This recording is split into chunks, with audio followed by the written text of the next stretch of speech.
All right, welcome to Board Game Coffee. I'm Mark Maya, and this is Brittany. And today we are joined with Alex from Board Game Co.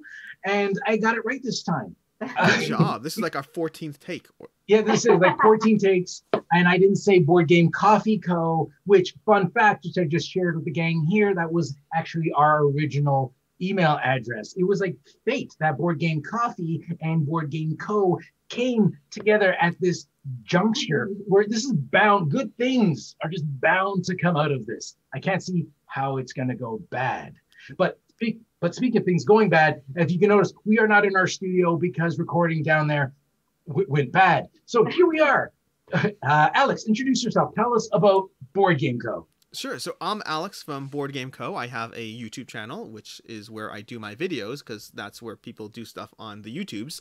But basically, I talk about anything from Kickstarters to my collection to just general thoughts on the hobby. Ultimately, really, I just like board games. I like the space of board games, and I like Kickstarter games, and I like CMON Games, which is why we're here today. But that's basically my channel. Just Kickstarter, board games, and awkwardly musing what's going on in my head. Yeah, if you guys have any questions of like there's something on Kickstarter that you got your eye on, but it's too expensive and you don't know if you should make the move, Alex is your man. That's Actually, we just kickstarted a game because of your video. Which one? Which one? I mentioned Darkest Dungeon, like because it was like in the back of my brain, and then we watched your video and we're like, done. We're doing it. Thanks, Alex. Anytime. The Darkest Dungeon is a good back. I'm not personally interested in myself for a variety of reasons, but those miniatures are insanely cool looking. Yeah, I can't wait to open those. And but this is why I can't watch your channel toward the end of the month, because I only get paid at the end of the month. So the later we get in there, I can't watch you, and I can binge you in the beginning because it costs me money. I'm not gonna lie. Because you tell me something's good, chances are I'm going to buy it. So it's okay. I get those comments regularly. It's a lot of fun. People just blaming me, and I'm like, I'm sorry, but also this game is a good game, so I'm not sorry. All right. Well, you guys are probably wondering what is today's episode about? Why is Alex here? Well, this is part 2 of a series that Board Game Co. and Board Game Coffee are working on, which is, and the best title we have so far is Fill in the Blank CMON Game. So basically we're running down a list of 10 CMON questions, like what's your favorite CMON game, what are your favorite minis, what's your least favorite, actually that one's not on the list, but we those kind of things. That's what we're doing. We're running them through. We already did part 1 at Board Game Co. So if you want to see our responses to the first 5 questions, which I don't even remember what they were anymore. But you know what? Go to Board Game Co. You'll find out there. Alex will have it all itemized for you in his description. And at some point, I'll screw that all up, even on his channel. You're welcome. Thank you. And if you do forget, feel free to drop by my channel if you want to remember what the answers were. Yeah, I'll need to. If I repeat myself, just remind me. Okay, so let's start off with the questions right away. Brittany, give us the first question. Go. Okay. What was your first CMON game that you've ever played? Okay, so for my first CMON game, this is actually one that I answered for a different question on my channel. So if you want to check out the other questions, but this is I think one of my doubled up, because some of my answers were doubled up, and this one is Arcadia Quest. Arcadia Quest is the first CMON game I ever played, but I actually did it twice. And what I mean by that is I played Arcadia Quest incidentally before CMON as a company meant anything to me, meaning it was just a game that I had heard good things about. And so I got it. I played one game and was fairly disappointed by it. And this was before I was into miniature games or this style of dice rolling, powers, and abilities. This was like literally the first 2 or 3 years of board gaming. And I thought it was okay, but I wasn't pulled in. Then years later, when I started going through a CMON High, I looked up the game and everything about it. I was like, I don't know why I didn't like that. This game has all these things that I like in CMON games. It has powers, it has abilities, it has dice rolling, it has cool minis. And I got it back, excited to like it. I even backed Arcadia Quest Riders because I was like, of course I'm going to like it, even though I hadn't liked it the first time. And then this time I did like it more. I gave it like 5 or 6 plays, but I did eventually get rid of it in the end. But it was my first CMON game before I cared about CMON as a company. Well, the Riders, that's the one where they're riding the little animals, yep. right? Never even played it. By the time I got the Kickstarter, I already moved on from the game. One of those regrets. so cute. So is this like a game you just picked up on your own off the shelf? And you're just like this, or somebody recommended to you? I don't even know. I mean, I played it so long ago that it goes before by now I'm at a point where if CMON puts out a game, I of course know about it, and I make a decision as to whether I want it or not. Usually I do. But back then, I didn't care about the company, never heard of the company. I've heard of Zombicide, but I didn't even know if they were the same company back then. These weren't a genre of games I was interested in. And I think, now that you're saying it, I think I actually played someone else's copy. I think I played my friend's copy that he brought over, and I read the rules, because I'm usually the one who reads the rules, even with my friend's games. And we gave it a shot, and it wasn't bad. I was like, this is a solid experience. I just don't need to feel the need to go through the rest of it. And then again, years later, I revisited it. All right, solid answer. I think we share an answer on this one, right? We do. Because our first, it's our second dating game, but it's the one when we first started dating. Our first game that we like sunk a lot of time into was Zombicide Season 2 Prison Outbreak. So that was like a huge game for us. However, the first time I played it wasn't with you. No. I had played it before. And it's so interesting that you said it was a game that you played before you even know about the company. That was exactly me. I had heard about the Zombicide game. I liked zombies, wanted to play it, played it with some colleagues and some friends. I used to be a part of a board game conference way before I even got into board games the way I am now, which is very interesting. And that was one of my first games. And I remember thinking, these are so cool. And the minis were cool. And like, oh no, we just opened up a door and there's so many monsters spawning. And then when we started playing board games, it was one of those things like, oh, I really want to go back to that game because I think we would like it. And then it ended up being one of the games we played the most. When I got Zombicide Season 2 is shortly after I got into, because I got into board games late. What is that called? And something of the new, Cult of the New. That's it. So I kind of fall into the Cult of the New. So shortly after I got into board games, I went to 401 Games in Toronto, and I was like, you know what? I'm just going to buy a bunch of board games. And I talked to the lovely lady there, and I asked her, what would you recommend to play? And she's like, what do you like playing? And I was like, I pretty much like a lot of things.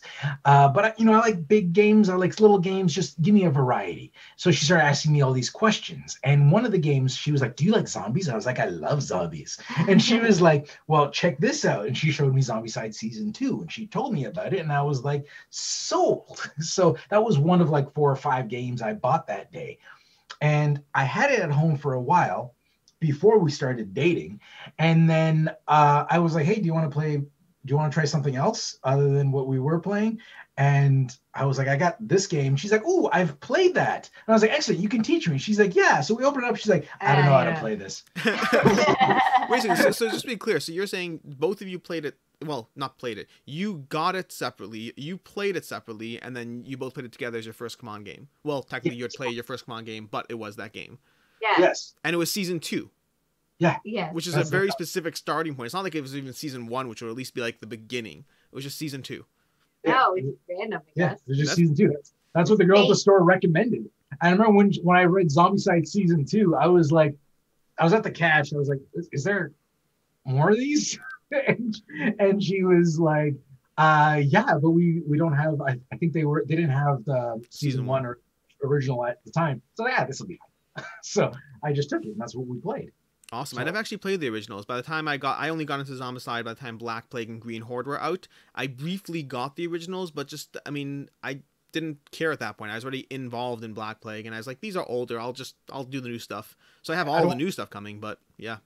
I actually don't want to play the original because I was like, they keep refining the game as they go. Yeah. And for me, they peaked at Black Plague. Black Plague, yeah. And even just the player boards. I mean, like the originals had these sheets, not like no plastic trays and everything that became synonymous with CMON at a certain point. Like little ticks, these little like chits you moved along your slider sheet. That's not like nearly as much fun as the ratcheting player board. Yeah. Speaking of the ratcheting player boards, as far as Night of the Living Dead goes, I think their experience tokens go, or the marker. I think that moves the best on the Night of the Living Dead one. That's the only time I haven't been like, okay, I just need 1 XP. And you got yep. Because I always have a rule. If you're going to play Zombicide, before you get XP, do the math. Know where you're going, then move that thing. People are like, why? Oh, that's why. Yes. That's how it works. And now you've leveled up and we're fighting yellow zombies. Good job. Yep. All right. Okay. Question number 2. Let's do this. Question number 2. Favorite CMON Kickstarter campaign? Favorite CMON Kickstarter campaign. So this is one where I think I have a crossover with another one as well, which is Massive Darkness 2. Now this is one where I wondered as I put this answer together whether it's just the cult of the new, so to speak. This is the most recent CMON Kickstarter campaign. Maybe that's why it's my favorite. I don't know.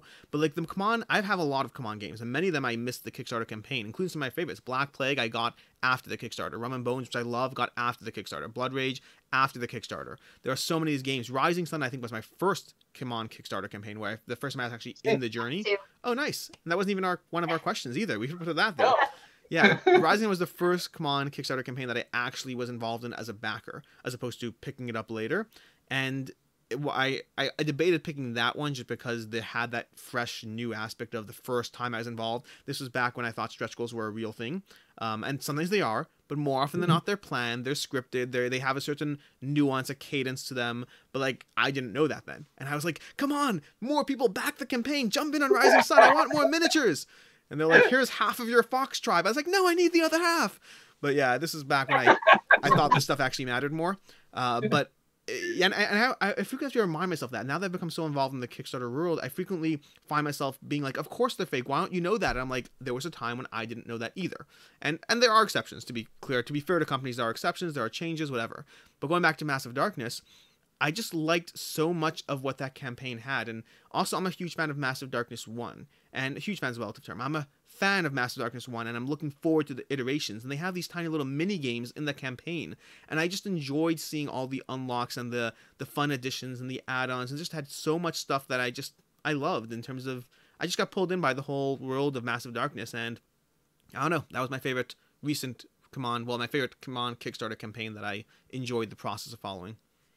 I gotta say that's not on our list, but Massive Darkness, that I never played I never played the original Massive Darkness. Sure.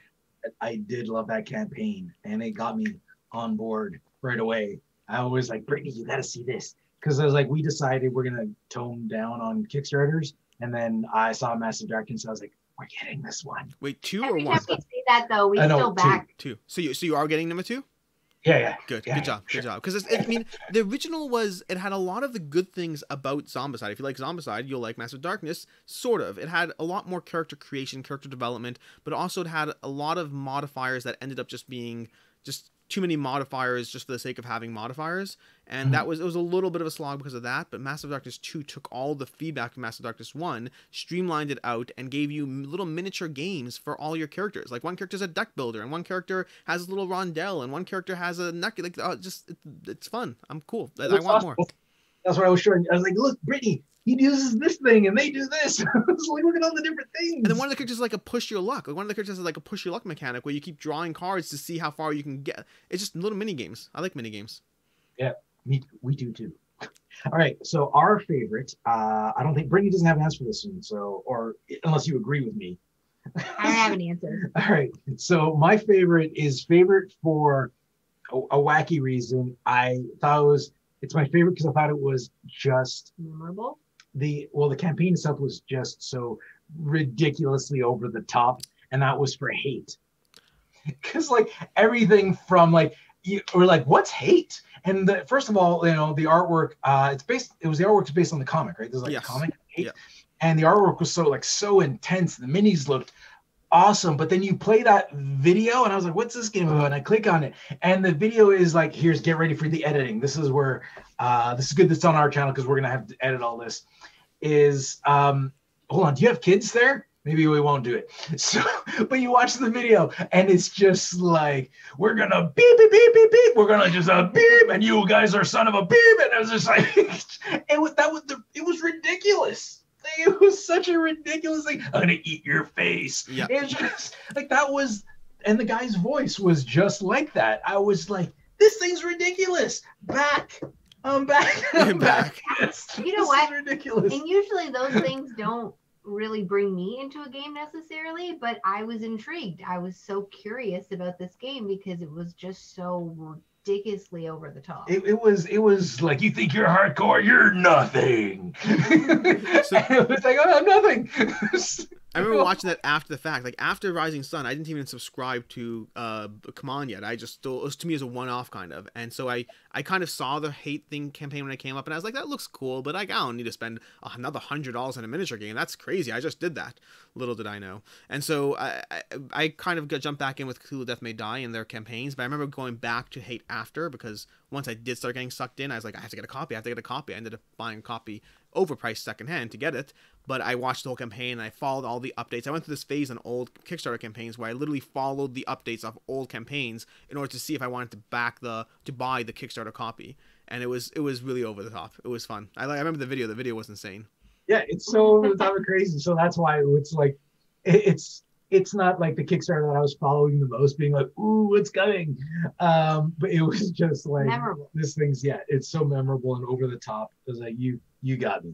Because everybody was hating. There was a lot of people hating on it. They were. Board Game Geek had people rating the game like a 1 because like, oh, you just have to have eating bodies? Well, 1. Rate you a 1. Why do you need that in a game? Which, I mean, why do you need it in a game? But why not?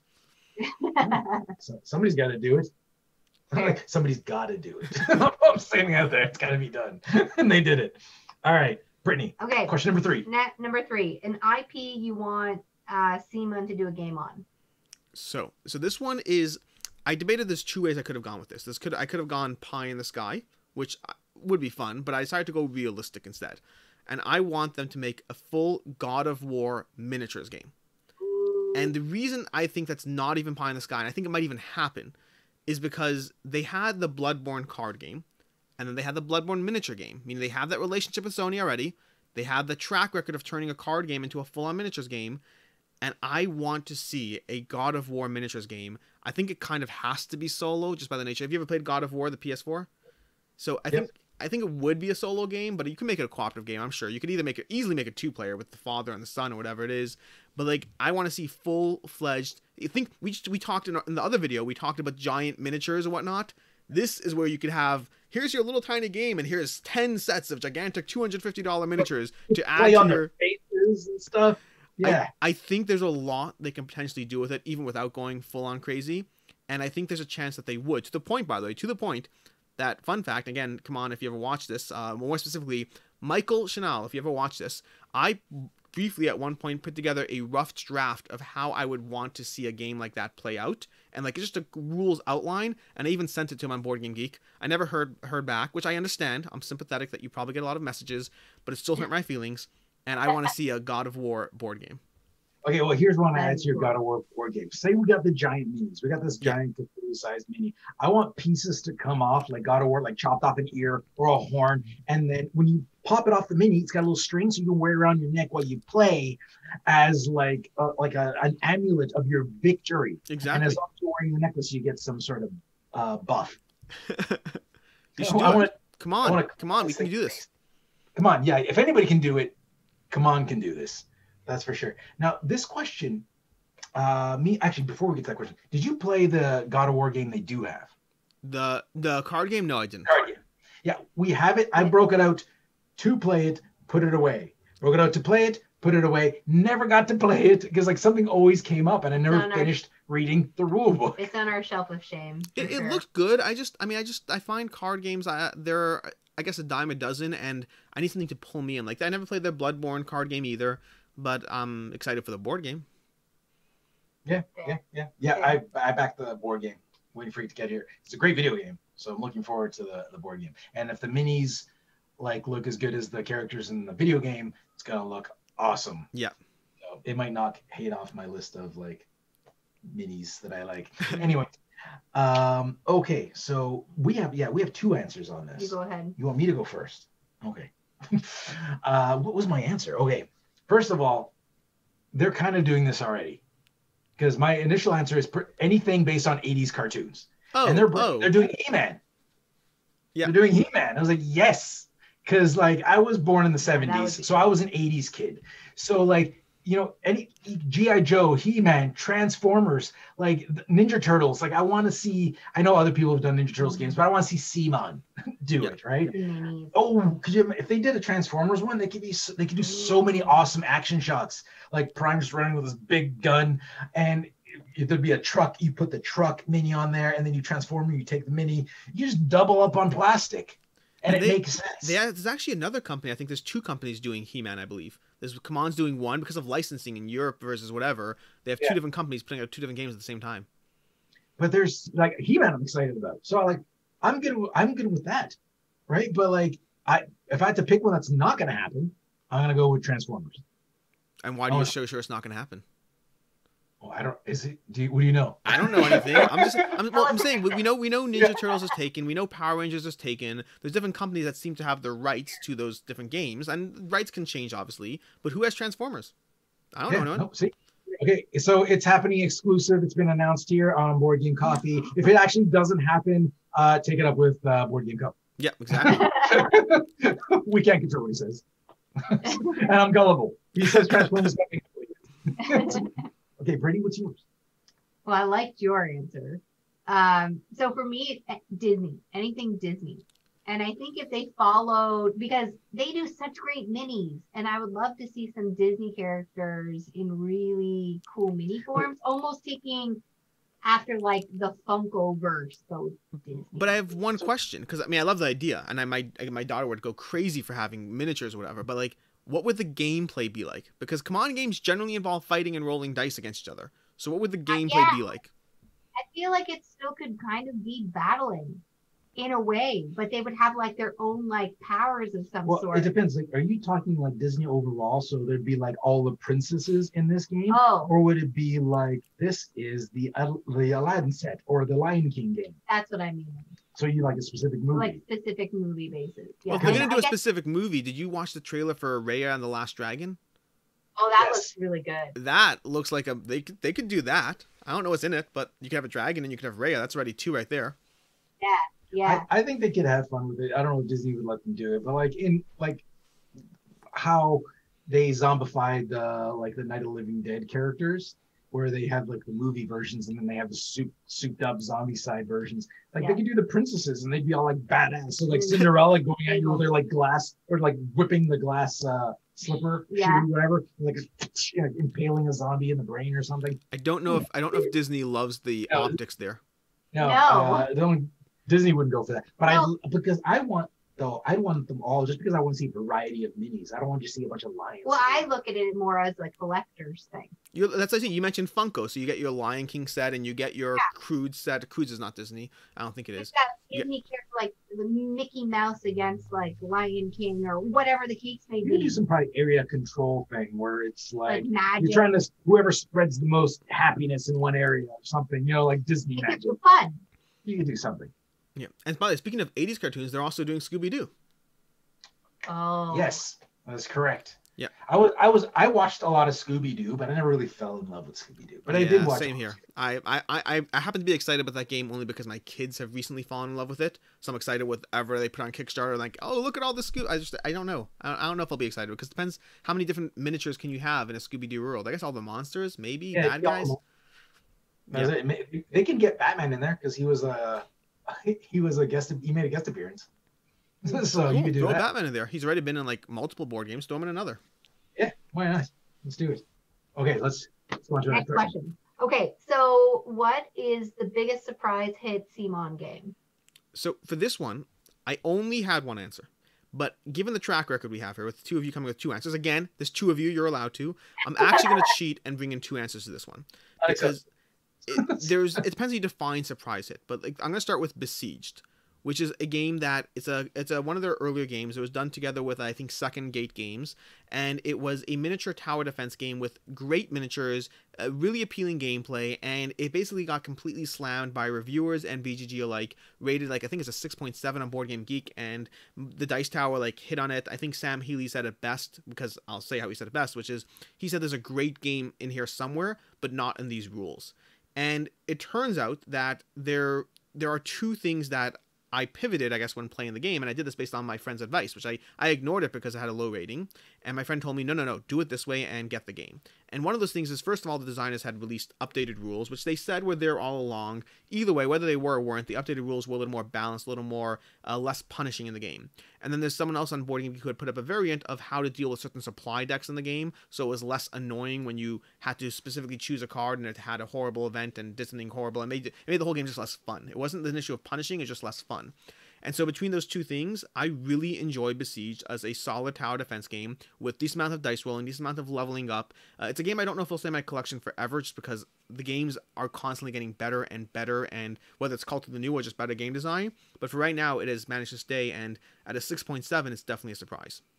The other one is a game called World of Smog: Rise of Moloch. Have you played that one?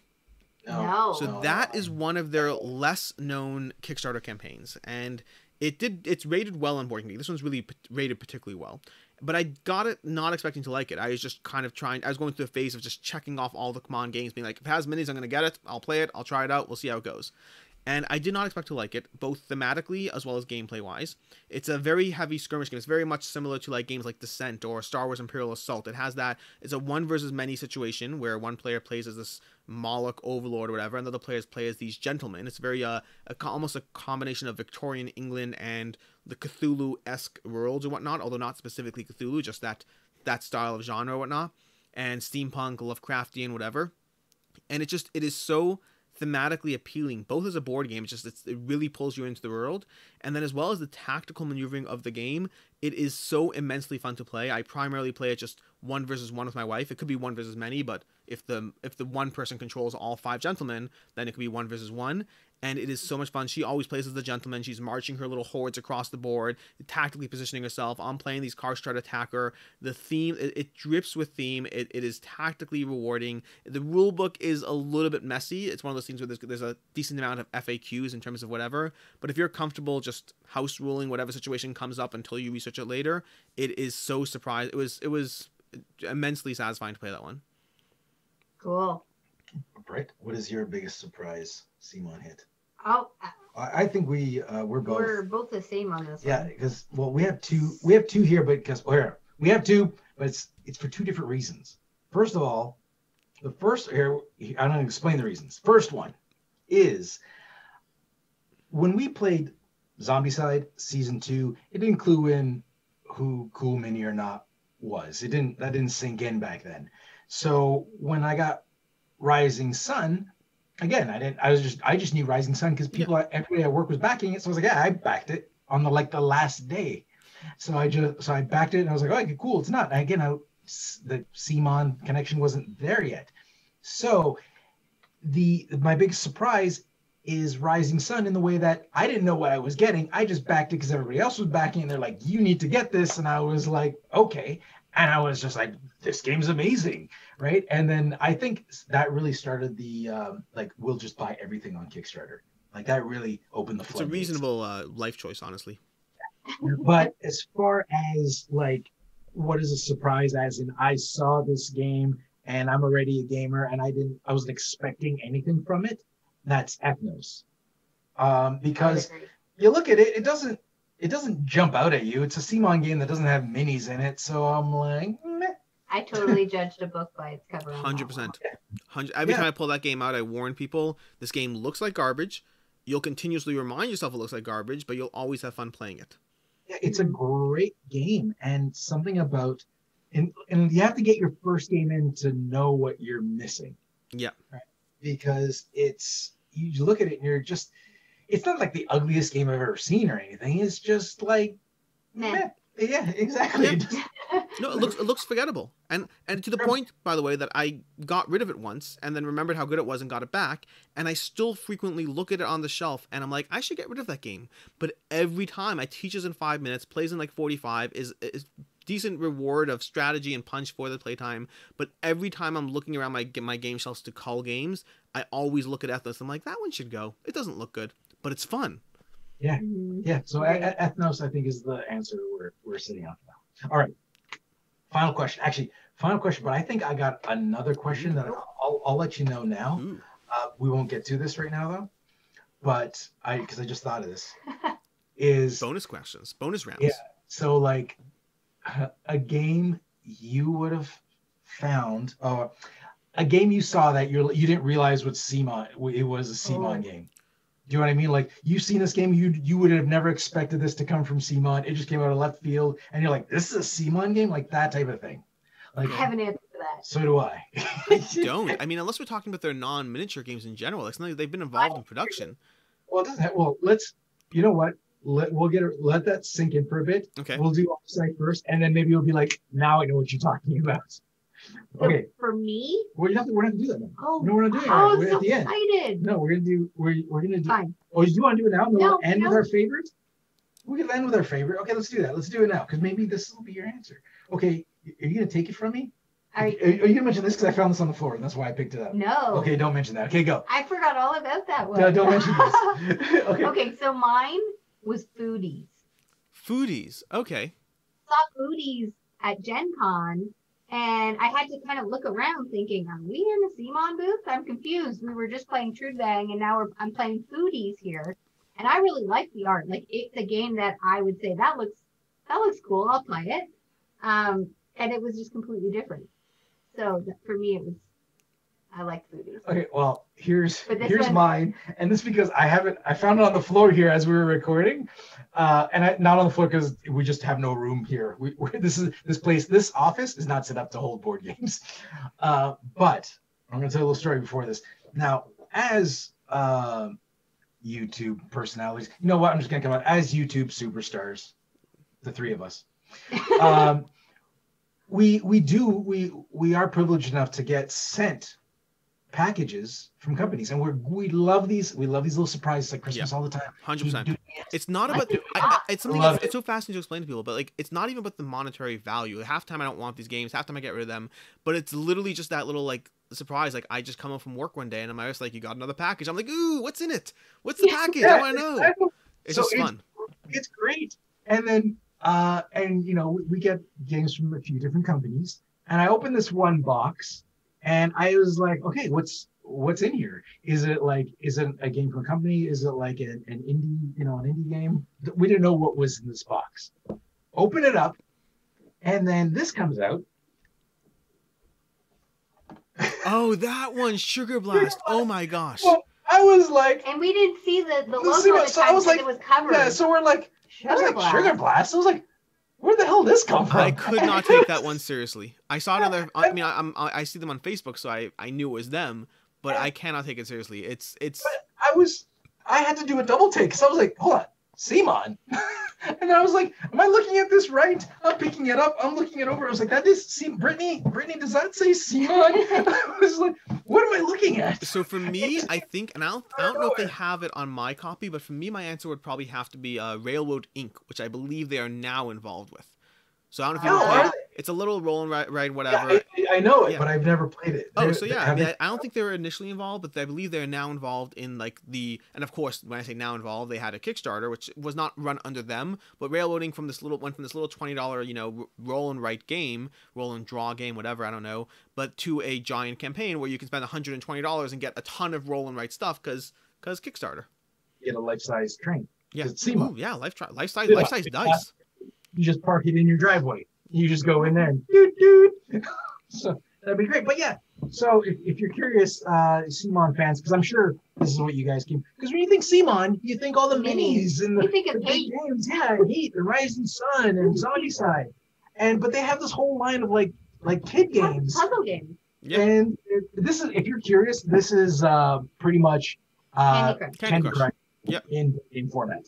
So that was my CMON's branching out, man. They're branching out.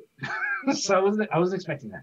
All right, that was my interjecting bonus question round. Yeah. All right, so let's get to this is the final one for real. The finale. No bonus ones.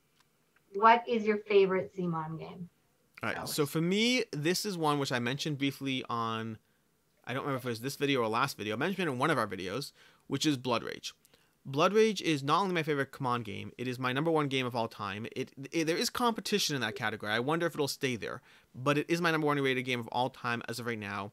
It is the game that while I liked Rising Sun the times I've played it, it doesn't have the drafting that Blood Rage has, and drafting is my favorite mechanic in board games, but It is just tense area control. It is the brilliance of Eric Lang wrapped into a hybrid game, Euro / Ameritrash / package, where you're going to be leveling up your, not leveling up your tribe or your player board with your abilities, but drafting these huge monsters, knowing every single turn that giant sea monster you decided not to take because it didn't fit your strategy is now in John's hands to your left, and he's going to use it to destroy you on the board. It is tense, amazing 3 rounds of epic strategy and moments and regrets and everything wrapped into one giant, gorgeous miniature-based package. It to me is everything. It is the culmination of an amazing game, amazing miniatures, my favorite game mechanic, all wrapped into one package that, well, I don't know how something can replace that because, I mean, well, something will one day, but it is an amazing experience. I've heard that from a lot of people. Actually, have you not played Blood Rage? It's on our shelf. You're saying you love Rising Sun, and you haven't played Blood Rage. That's correct. That is correct. It's true. And you backed Ankh. Yes. And you haven't played Blood Rage. We haven't. We have Blood Rage. I bought it years ago. The only reason I am not totally over the hill excited about Ankh is because it's part of that trilogy, and I don't understand how it can be better than Blood Rage. Again, Rising Sun is not a bad game. It's just, I played it when I first got it. I played it multiple times. I still have it. I haven't played it in like 3 years, but I haven't gotten rid of it because it was a good game. But the only reason I had any hesitancy, I was like, why would I ever want to play Rising Sun over Blood Rage? But Rising Sun's incredible. It's not like it's a bad game. It's just that Blood Rage to me is, wow. Your first experience. Well, I went through the when they opened the vault, they did the Kickstarter CMON vault. I went through and I picked up all the Blood Rage stuff that I didn't have. So I was like, snag all that. So now we have more Blood Rage stuff that we haven't played. But it is on the list to play. But that's the thing we bought it a while ago, and then you start a YouTube channel, and it's really hard to catch up. It is hard. So let's try something new. But I've heard that Blood Rage is like awesome. I've heard that so much. So I was like, it's not like I'm hesitant to play it. I want to play it. It's just trying to find a nice wedge of time and the right group. Because we play a lot of games when it's just us, but Blood Rage, I want to wait to have like... You need 4. I want to wait for like Chris and Jess to be here, right? Yeah. So we can play with them. But during COVID, it's really hard. But we've had plenty of years before COVID. True. True. Okay, so our favorite game. Do you agree with me on this one? I do. I think I have 2. Like I'm like in between. Then you can't agree. Pick your own. No, but I do like that one. But I have my reasons. All right. Well, you know what's good about this is my favorite pick is Rising Sun. So we're nailing it with the series. So Ankh has got to be good. I hope so. I like about Rising Sun. It was my first like Kickstarter experience. Picked it up. It was the most beautiful minis I've ever seen at that point. Because there's cool minis in Zombicide, but they don't hold a candle to Rising Sun minis. Yeah. And I played Rising Sun, and I remember reading the rule book, and I was like, well, I haven't really played anything like this before. And then I started playing, and I was like, this is amazing. I was like, everybody, you got to come over. You got to play this. And I was like, don't worry. It sounds complicated. I got this. So that's why that's our first how to play video is Rising Sun. Nice. It's Rising Sun was our very first unboxing. Yeah, Rising Sun started Board Game Coffee. Yeah. It's our first unboxing, which is only 9 minutes. Which would now be a 4-hour video. And then our third video was, I think it was the how to play or a review or something like that. But yeah, all our first videos, it was an unboxing review. We did a reboxing of it. Yeah, we did a reboxing of it. So a lot. But it was, we brought it out recently, actually. We brought it out like when COVID, the restrictions started coming off. And there was a bunch of people that haven't played it before. I was like, okay, you got to try Rising Sun. So it's funny, I was watching my own how to play video. And I'd be like watching it being like, it's pretty good. This makes sense. You answered your question. This guy's good. So anyways, so we played it again, and I was like grinning playing. I was like, I don't even care if I'm winning. I'm having such a good time. It's such a fun game. It's the trio of the battles, the area control, the going for the things, the whole alliance phase of choosing something and then benefiting your partner and picking what's going to happen, the tableau of monsters, the hosts of cards that you have from all the different expansions and the multiple ways you can mix up the gameplay. My biggest complaint against Rising Sun, just because... Okay, that's the end of this video. My biggest complaint against Rising Sun is that, and not because it's a bad game, but because it's not a fun mechanic, is how you can have a gigantic monster that you have prepped for and planned for and earned taken like as a hostage. Like that mechanic there. That's my one, like it just feels so thematically not fun. But the rest of the game is amazingly fun. Just that one thing is like, it's like, that's my dragon. You can't like take it as your one kill or something like that. That's not fun. Yep, I got my Kong leash that I picked up at PetSmart. The dragon's coming with me. Yeah, but no, it's an amazing experience. It's like I said, it's not any lack of Rising Sun that makes me prefer Blood Rage. It's Blood Rage that makes me prefer Blood Rage. Yeah, and it's Rising Sun's. It's just one of those few games that I play. Even if I'm losing, I'm having a great time playing. It's just the experience of playing it while I'm in it is great. So I agree with you.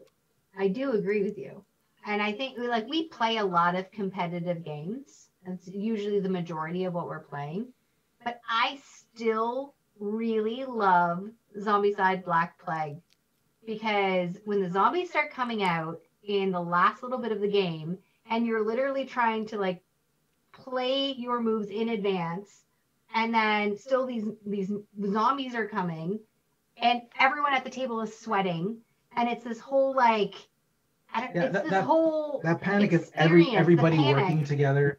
And we actually, in one of our videos that we did, because we did a playthrough of Invader, we did a whole day playthrough. So there's a bunch of videos, like 4 or 5 of them or something like that. But toward the end, we had a game where it was like we were getting so overrun and we worked out as a team. It was like, hold on. If he can jump through these doors and close these doors as he's going through, that slows down the zombies so they can't make it. And we like just made it. We just made it. And I just find we have so many fun night stories. Yeah, it feels like a movie. Remember years later, like Chris made a bad move one time, like 4 years ago or 3 years ago. And we still, till this day, are like, Chris pulled a Clovis. You know, and it's like this ongoing joke that we have. Clovis is one of the characters in Black Plague. Yes. And like I love the theme of Black Plague. Like I like everything about that. So like to me, it's like when we sit down and we play Black Plague, I feel like we're in this environment and I'm totally sucked into the game. And you know something funny is going to happen, and all of a sudden we're going to be fine until we're not, and then it's game time. Yeah. And I like that about it, and it's a night that we're not on the competitive side. We're working cooperatively, which I like. I think that's one of the things they have to. On your video, we brought up Night of the Living Dead. Yeah. Like the Zombicide Night of the Living Dead, and that's one of the things that we don't have those experiences because it's not that it's like it's like an entry level Zombicide game, but we're not there anymore. Right. If that was our first Zombicide game and then we advanced to the other ones, we'd be like, "Ooh, this is pretty good." But we just crushed that game so easy. Like we did like you didn't stay up with me the whole time, but I did like 4 or 5 of the scenarios in one sitting. It wasn't difficult, and that's out of 10. Yeah. So. No, but I'm right there with you. Black Plague is incredibly enjoyable. It often feels like a movie. You have 2 characters trapped in a corner, just barely holding off waves of invaders while you try to figure out zombies, while you try to figure out maybe if we come at it from this approach, we can get in there and rescue them because they're going to die otherwise. And if they die, we're basically going to lose this game. It frequently just feels like a movie where you have to choose some sort of, maybe you get a spell or a power and suddenly you're slippery and now you can escape it's epic moments after epic moments. Yeah. And if you guys out there like the Zombicide, if you're Zombicide fans, you need to kind of keep an eye out on the Tebaru game, which we went on a rant on Alex's channel. So if you want to see our Tebaru Zombicide rant, go to Board Game Go and look for part 1 of this video. All right, I think that's it. Alex, any last words before we sign off? No, I mean, this has been, I'm trying to think what else, anything I didn't mention. CMON. What's a CMON game that I love that I didn't mention? Probably Rum and Bones, and I touched upon Rum and Bones briefly, but it doesn't fit into any of the categories of the questions we asked. But Rum and Bones is also an incredible. Have you played Rum and Bones? No. Oh my gosh. Okay, if you want head-to-head, two-player, CMON goodness, all stuffed into a package of just going at each other's throats, leveling up your heroes while attacking each other with hordes of miniatures. It's got a very it's got a League of there's a term for this, MOBA. It's a MOBA style game with tons of little hordes of miniatures that you can kill in order to level up. It is immensely satisfying. It is pretty easy to teach. It is a little harder than I'd like to get to the table just because it's got huge table presence. But Rum and Bones is like, if you like going at each other's throats with rolling dice and miniatures and powers, I love that game. We would like it. Well, you know what I want to try is we have it over here. It's Project Elite. We've never tried it. You never played it? No. Oh, It's No. right there. Project Elite. So Project Elite's another one that didn't make this list. I don't know which category it would have fit in, but it probably would have fit into my most anticipated, except now it's here, so I didn't include it. But I played the original Project Elite back in the day. The CMON one is basically more of the same goodness with better miniatures. I have not been able to, because of COVID, like you said, I've not been able to properly experience it, and I don't think it's as good with 2. I know there are some that disagree, but I'd be wary of playing it with 2 for your first experience. I think it's not as fun and frantic because it's real time. And with 2, it's a little less frantic because it's a little bit easier to control what's going on. I find that with 3 or 4, ideally 4 players, it becomes this mess of trying to strategize in real time, which is just much harder. Yeah, we got it during COVID, so I'm hoping to get a 4-player game going soon. I talked to Jess about it. She's all game. Great. We want to play. Okay, I think that's it. That wraps up our conversation about CMON. Now, we've recorded these episodes back to back, so I'm not exactly I don't know how long this episode is specifically, but I know my throat feels worn out. Yep. But this has been a great conversation. Yes. Alex, this is all Alex's fun. idea. Yes, So, thank you. He This is a blast. nailed it. So yeah, we need to do more of these. You know, guys, if you're watching this and you'd like to see us team up on more stuff and you want to see another conversation, we were trying to like bounce ideas off each other, thinking what should we talk about next. But let us know in the comments what you thought of this video and what you think we should cover next. If there's any other companies or games or any topic at all, board game related, that you'd like us to tackle. Board game related is an arbitrary restriction that you impose yourself. At one point, I asked my Patreon community. It's funny, I occasionally ask my Patreon community to vote on different things, and one of the votes I put up was top 10 toasters, which is actually a long story as to why that's there, but I had a lot of people vote for that because they're like, why does he want to talk about toasters? So it didn't actually win, but you'll see it eventually. I'm so intrigued. I can't wait for this video. My free toasters are my option because I've never paid for a toaster. I just take hand-me-down toasters or So gift. it's funny. I guess I'll spoil it a little because you say that. It's funny you say that because the reason I want to do this list is because in one of my videos, I can't remember what I did, but I said something about like, it's like buying a toaster, you know, this is the same process you go through. And someone commented saying, you don't buy a toaster. You just get the cheapest $5 toaster because it makes toast. You don't go on Amazon and buy a toaster. You just get the toaster. It's a toaster. And so I swore to myself that one day I would put out a list of how to buy a toaster. You got to put one of those that make like Darth Vader's face on it when you put the toast in it. I haven't decided how I'm going to do it yet. All I know is I need to put out on my board game related channel, there will be a full video on how to buy a toaster. All right. So if you want to see board game related conversations, feel free to drop in Board Game Coffee. If you want to know all about the latest in toaster tech, check out Board Game Co. All right. That's it for this episode. Thanks for joining us. And don't forget to check out Board Game Co. They are awesome. They are more than just toasters. They've got it all. And toasters. Okay. That is all. See you guys next week. It's been a blast. Bye. See ya. Have a good one. Welcome to Board Game Coffee. I'm Mark Maya. This is Brittany, and we are joined today by Alex from Board Game Coffee. Oh, I did it again. Let's try it again. Damn it. He was going to do it. I'm psyched myself out. All right. Let's do it again. All right. Thanks for joining us. If you like this video and you want to see more, subscribe to our channel. It's the best way to keep up to date with everything we do here at Board Game Coffee. But if you want to see more right now, we got plenty of videos to choose from. And if that's not enough, follow us on Instagram, Facebook, and Twitter. I'm Mark Maya, and this is Board Game Coffee. And remember, have fun, keep gaming, be social. See you next week.